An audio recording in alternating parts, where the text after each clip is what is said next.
Skinny fat. One of those oxymorons you may have heard of. You might even describe yourself as slim and obese. What exactly does it mean? Why does it occur? And what can you do to prevent it? There is no specialized term for thin fat.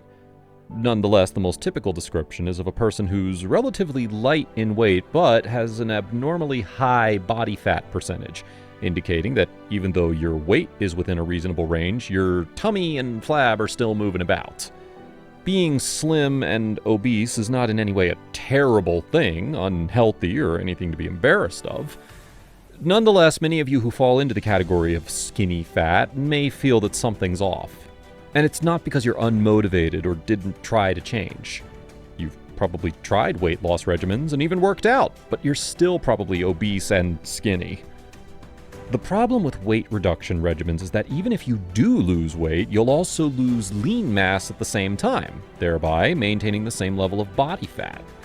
The body fat percentage will remain at 25%, even if a person loses 40 pounds of fat and drops to 140 pounds with 35 pounds of fat. Many beginners experience this situation since the majority of the weight they lose in the beginning is water rather than genuine fat. Exercise is great, but oftentimes skinny fat individuals focus too much on cardio. Cardio is undoubtedly healthy for you, especially for your heart, but especially with steady state cardio, you simply wind up losing weight without changing the ratio of body fat to lean muscle. Cardio will help you burn as many calories as you like, but the ultimate result will only be a smaller skinny fat version of you. Diets for losing weight, therefore, are also useless, as is cardiac exercise. Well, then what in the world do you do? The solution is actually simpler and closer than you might imagine. You know that crazy clunking and pounding you hear coming from the other side of the gym? Well, you must go there, I suppose. The ingredient is resistance training. Given that body fat proportions, not weight reduction, are the issue with skinny fat, your objective is to reduce body fat. And the best way to do this is by gaining muscle. It not only reduces body fat percentage due to the increased muscle mass, but it also gives your skinny fat frame the much needed definition. The greatest technique to gain muscle and have a more proportionate appearance is through resistance training, whether that's using weights or body weight workouts. You even have the luxury of gaining muscle while also shedding weight.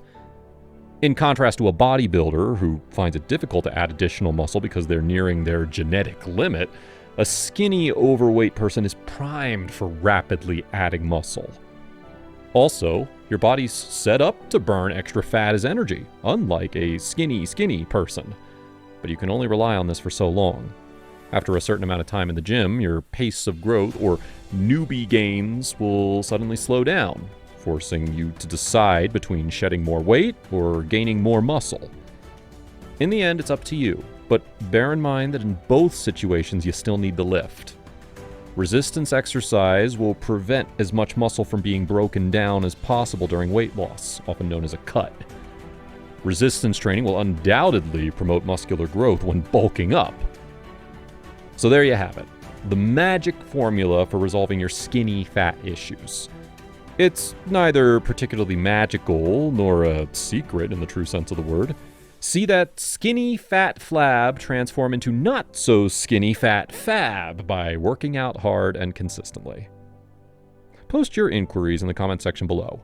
Also, I strongly encourage you to visit Instagram and share our material if you enjoy these weekly videos and want to promote fitness friendly. Every little bit counts.